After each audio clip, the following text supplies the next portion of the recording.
Wara 3 snin il-katavru tal-Asana Sisse intbat lura il-Kosta tal-Lavorju sabiex ikun jista' jindifen fil-post fejn jgħixu ulidu kif ukoll ir-raba tiegħu.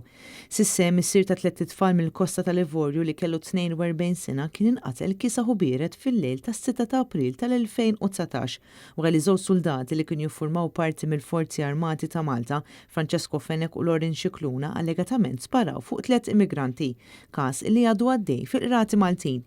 Ix-xahar li għadda fil-Moskija Fraħal ġdid saret ċeremonja fejn ħbieb tal-Asana Sisse taw l-aħħar tislima permezz ta' ċelebrazzjoni ta' talb. Matul din iċ-ċeremonja ntqal kif Sisse kien ġie Malta btama għal ħajja aħjar kemm għalih u anke għall-familja li ħalla warajh f'pajjiżu, iżda sfortunatament ħajtu kellha tintemm mod krudili kaġun tar-razziżmu. Il-katavru ta' Sisse kien ġie rilaxxat għad-difna 9 xhur wara qtil tiegħu, iżda xi raġuni li baqgħet mhux magħrufa il-katavru inżamm fil-kamra mortwarja għal sentejn sħaħ. Il-Gvern Malti kien wiegħed li r-repatrijazzjoni kienet se ssir sa Marzu tal-2020 bil-familja kellha tiġri wara l-Gvern sabiex il-katavru jinbagħat lura pajjiżu.